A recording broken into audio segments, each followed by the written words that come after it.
betrayal. After 42 years of tyrannical rule, Colonel Gaddafi is dead. World leaders marked the moment. I think today is a day to remember all of Colonel Gaddafi's victims. But one of Gaddafi's most ruthless henchmen is still on the run. We track him down to his 5-star hideaway in the sun. How many people are you responsible for torturing, Mr. Kosa? Over the years. Musa Kosa helped prop up the Gaddafi regime for 4 decades, but he was also Britain's secret friend. Tonight, how we colluded with him to kidnap Gaddafi's opponents around the world, whilst he was organising torture and even inflicting abuse himself. While I was being questioned, Musa Kosa was shocking me in my neck with the electric rod. And for the first time, the secret torture tapes, incontrovertible proof of Gaddafi's crimes against humanity.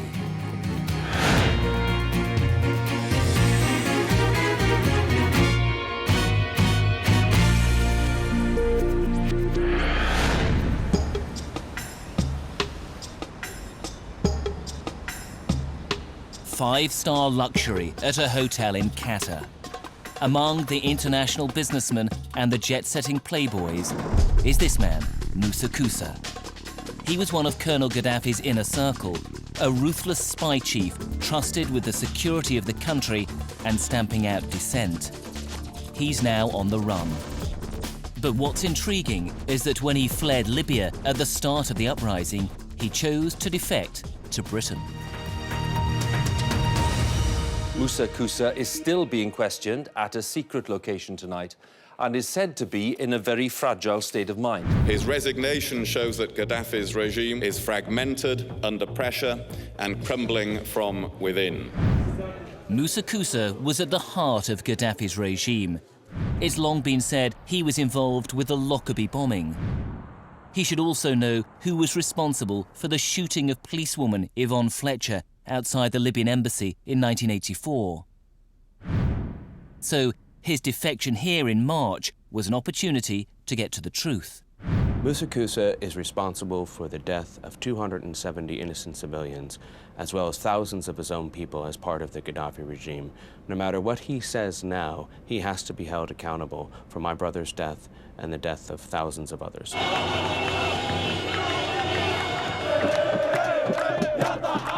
Now, with Gaddafi dead, Musa Kosa is the guardian of many of Libya's secrets. So why, with little explanation, did Britain let him go?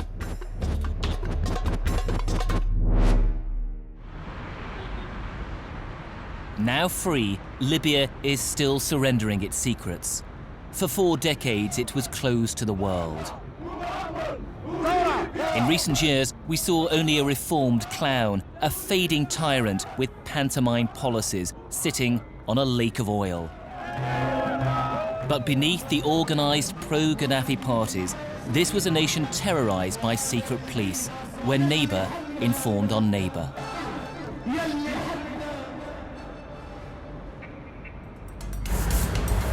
Now, those he once targeted are the ones in charge. In Tripoli 4 weeks ago, I was invited out with a snatch team whose job it was to capture remnants of the former regime. They were hunting 25 of Gaddafi's armed supporters, hiding out in a dangerous part of town called Abu Salim.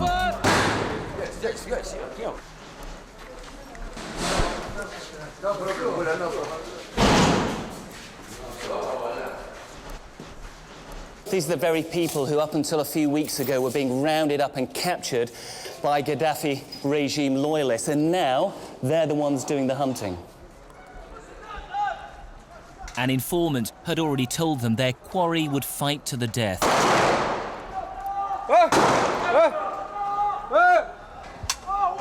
Then, incoming fire.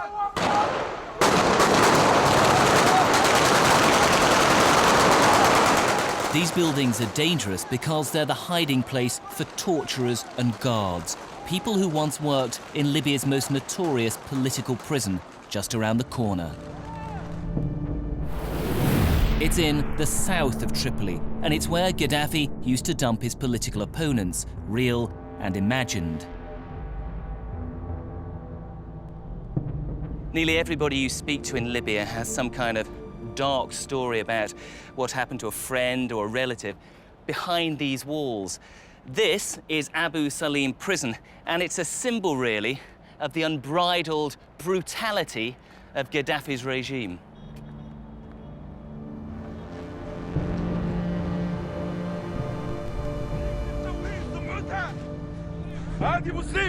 When Tripoli fell, the inmates of Abu Salim began freeing themselves.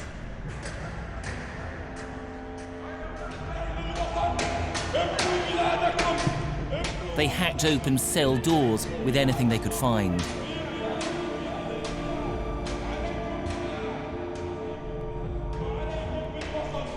You can see the desperate faces of people who'd been locked away here for up to 30 years.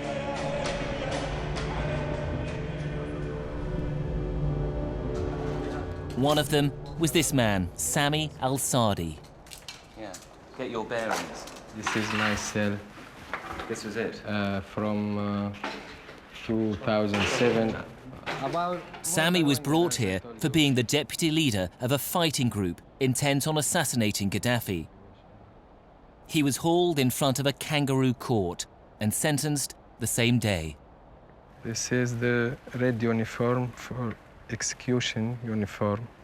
It has the same color of the blood and indicates that this person will be killed. And this is the uniform that you wore whilst you were... Yeah, they were very happy when they gave me this. Were they? uniform. How do you know they were happy? Were they smiling?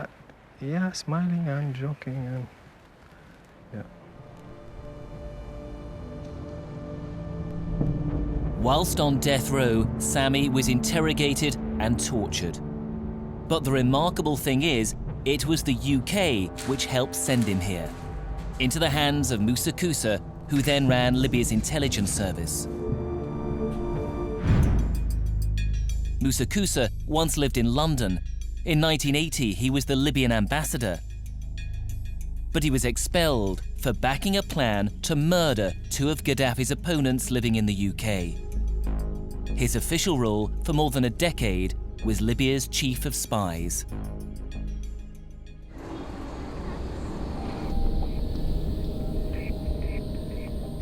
After Tripoli fell, his old offices were abandoned and torched, but some documents survived.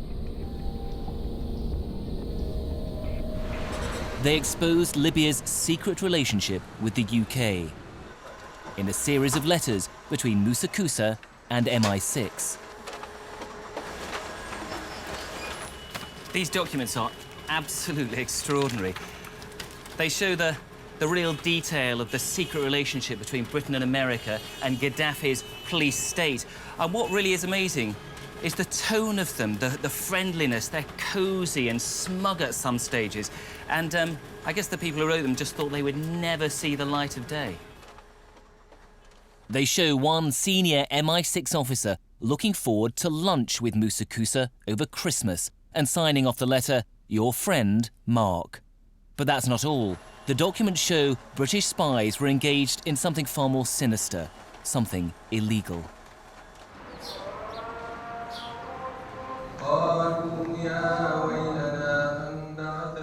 The letters show that our secret services colluded with Musa Kosa to kidnap or render Sami al-Sadi and others. They were Gaddafi's political opponents living abroad. And at the height of the war on terror, Britain considered them terrorists.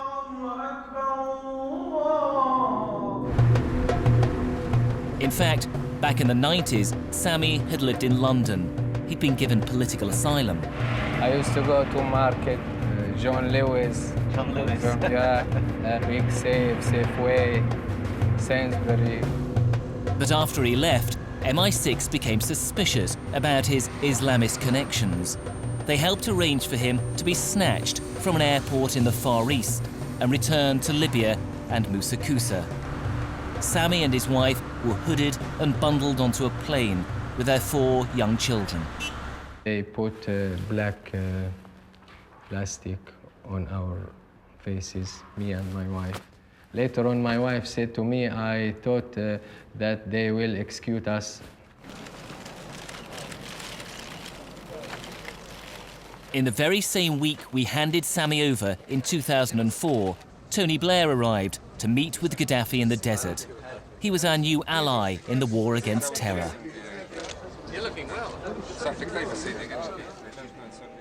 In the background, our friend Musa Kosa. As Blair enjoyed the hospitality, Kosa found time to slip away for a chat with the newly imprisoned Sammy. He said to me, Sammy, now I can pick up the phone and speak to MI6. They cooperate with us against you and told us about the more recent information about you and helped us to arrest you. Other documents show just how close the relationship was becoming. In one, a senior MI6 officer said the rendition of a Gaddafi opponent was the least we can do for you, and described the prisoner simply as cargo. But how was that cargo, which we'd helped deliver, treated once it arrived in Abu Salim prison? Libya was giving reassurances that after rendition, none of these prisoners would face any harm. But what were those reassurances really worth? We were dealing with a secretive police state notorious for torturing and even murdering its political opponents. And yet we were sending people back here on trust.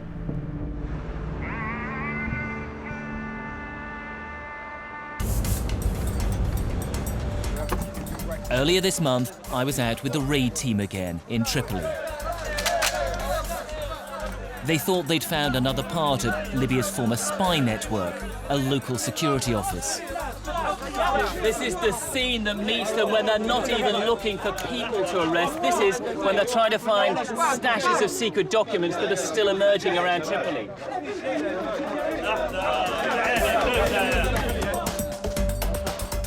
Inside, mobile prisons used to house captured opponents.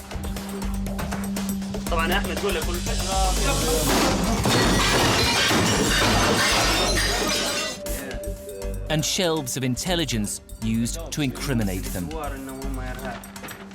But elsewhere, they found something more chilling. Among the team today, a man who was himself an inmate at Abu Salim prison.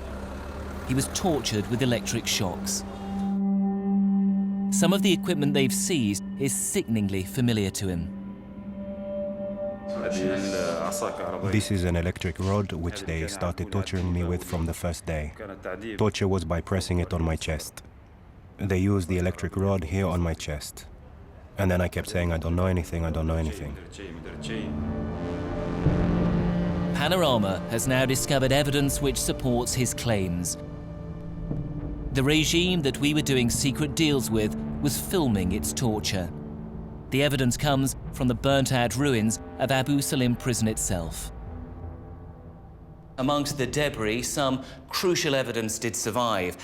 Panorama's acquired hours of footage which shows the truth about how this regime treated some of its political opponents.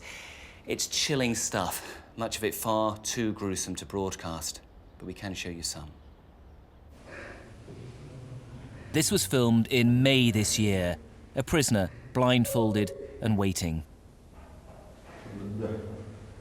The instrument being used is similar to the one Adele from the raid team showed us.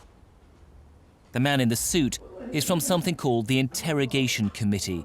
In the 1980s, Musa Kosa was said to be its director. This footage was a small fraction of what we found.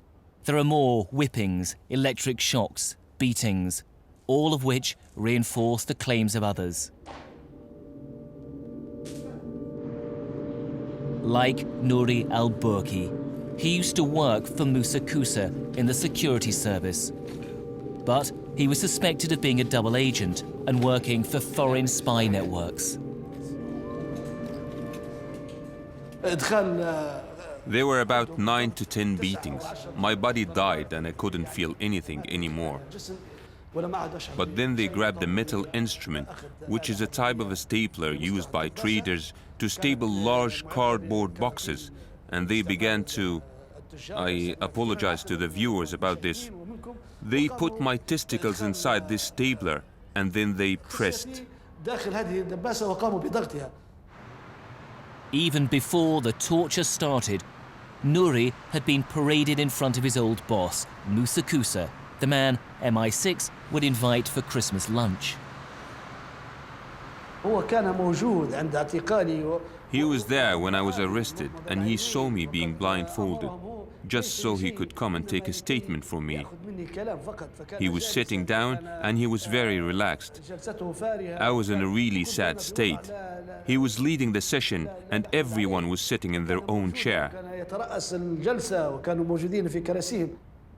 But he didn't know that you were being badly treated, necessarily. He knew that I've been tortured and that my honor had been violated. He knew that very well. And tonight, we can show that Britain's friend Musa Kosa was attached to the bloodiest massacre of Gaddafi's regime. When we searched former intelligence offices bombed out by NATO, we managed to salvage some of the regime's surveillance tapes. They show men gathering outside a mosque. Gaddafi didn't just round up political opponents, but religious ones too. This was taken during one of his random clampdowns on Muslims.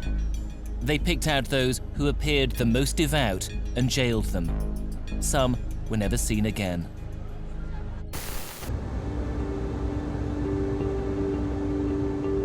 This man was one of those arrested. Today, picking up his young son from school, few know what he went through as an inmate of Abu Salim prison.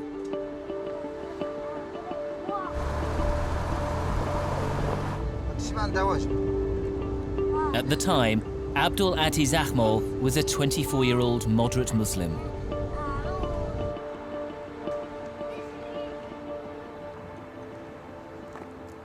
He was taken to Abu Salim with no idea when he'd be released. Conditions were even worse in 1996. Malnutrition, no medicine, no electricity, no clean water. One day, a group of young inmates rebelled. The prison guard opened the door. They took the keys from him and beat him up, and they tried to escape. But the young men came out from the sector. They came out and they set off. They were aiming to escape, but they found that this door was locked. They couldn't get out. The guard pulled out his machine gun.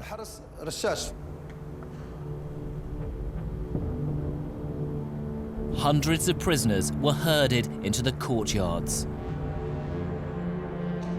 The guards moved to the rooftop walkways, machine guns trained on the inmates below. Shortly after 11 o'clock, they were ordered to fire.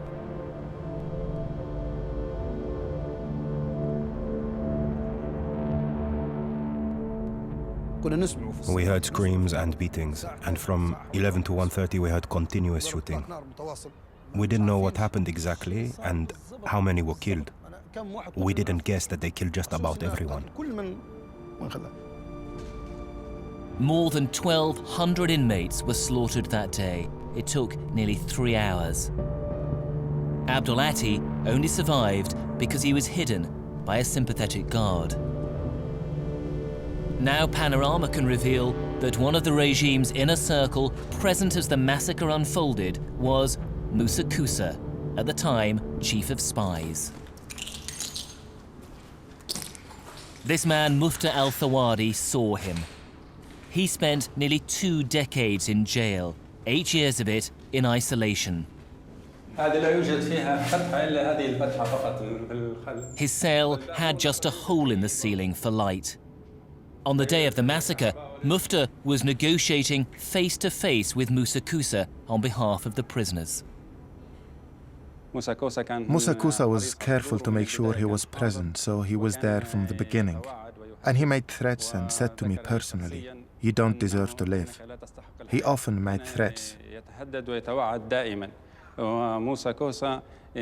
Musa Kosa was there, and he was among those who promised the prisoners that if they went back to their cells, nothing would happen to them. But they were betrayed. They killed 1,200 prisoners. And Musa Kosa was amongst those who carry the responsibility for this massacre.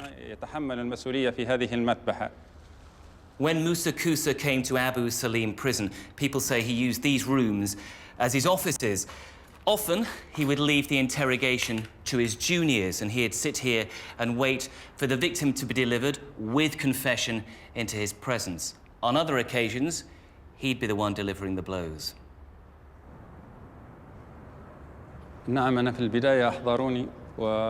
First, they stripped me, and while I was being questioned, Musa Kosa was shocking me in the neck with the electric rod.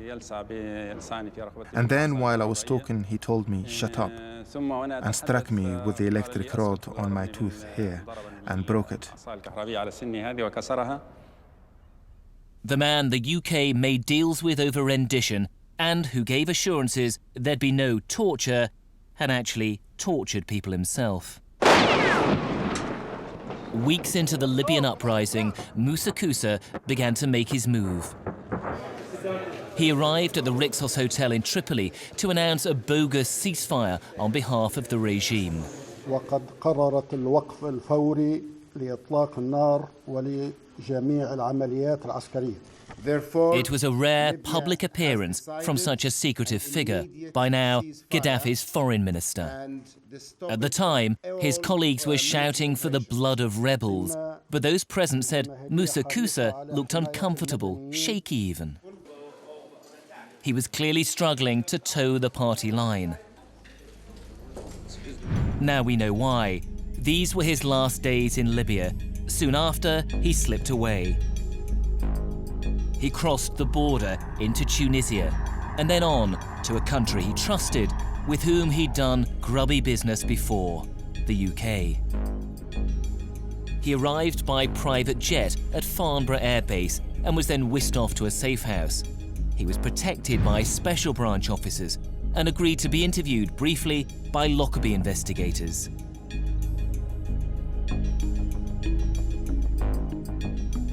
As a reward for his defection, his assets in the West were unfrozen. Now he could tap into his significant wealth. Good afternoon. The government came under pressure over questions about why Musa Kosa hadn't been arrested. They promised there'd been no secret deal. Let me be clear, Musa Kosa is not being granted immunity. There is no deal of that kind. The Prime Minister and I have made clear there's no immunity from prosecution. There will be no immunity. He hasn't asked for that. BBC News arranged a nighttime meeting with Musa Kosa through British officials. They weren't allowed questions, there'd just be a statement. And I personally have relations and good relations with so many Britons. We work together against terrorism. Then Kosa said he was off, just for a few days, for a meeting about the future of Libya to be held in the Gulf state of Qatar. The British government allowed him to leave. He never came back. When we asked the Foreign Office why they allowed Musa Kosa to go on his apparently endless trip to Qatar, they said Musa Kosa is a private individual who's free to travel to and from the UK. It's not our place to provide a running commentary on his movements or his current activities. But didn't we ask for some kind of reassurance he was going to come back here, maybe send somebody with him? Same response again. Not our place to provide a running commentary. But what about the torture? Well, they said, we never condone torture. And as for the specific allegations, those are something you need to take up with the Libyan authorities.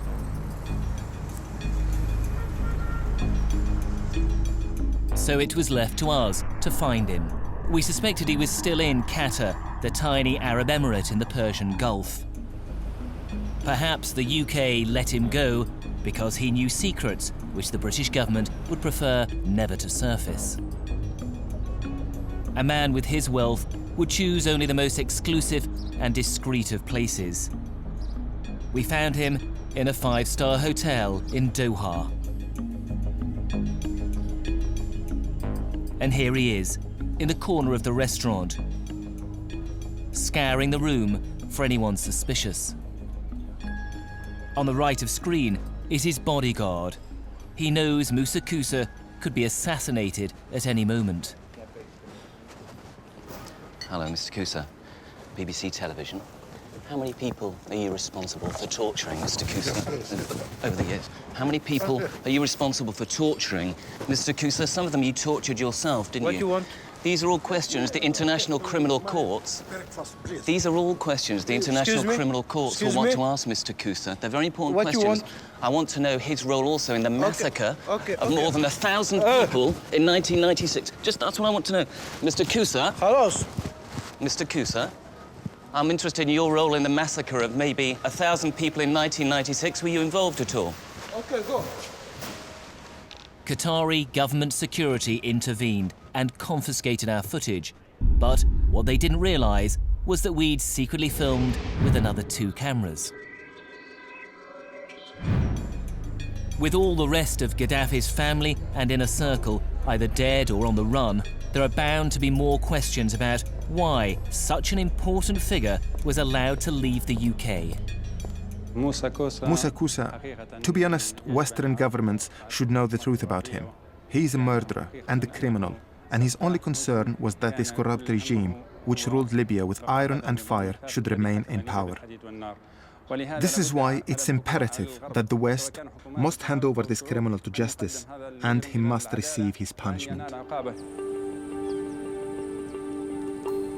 Back in Libya, on rough desert behind Abu Salim prison, Abdul Ati is searching for the body of his brother. He was killed in the prison massacre. By God, he was a really beloved man, in every sense of that word. He knew God's book. He was a much better man than I am, to be honest.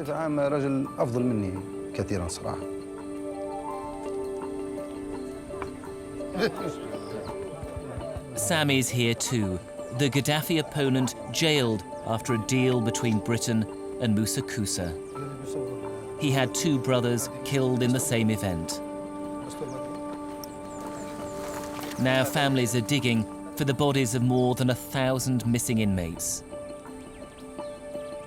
The earth is starting to surrender its secrets, but the truth about Gaddafi's murderous regime lies with those still living, the people who committed these crimes against humanity and who, in the end, will have to account for what they did. And on Thursday night, a Panorama special, the inside story of Britain's biggest ever traveller eviction.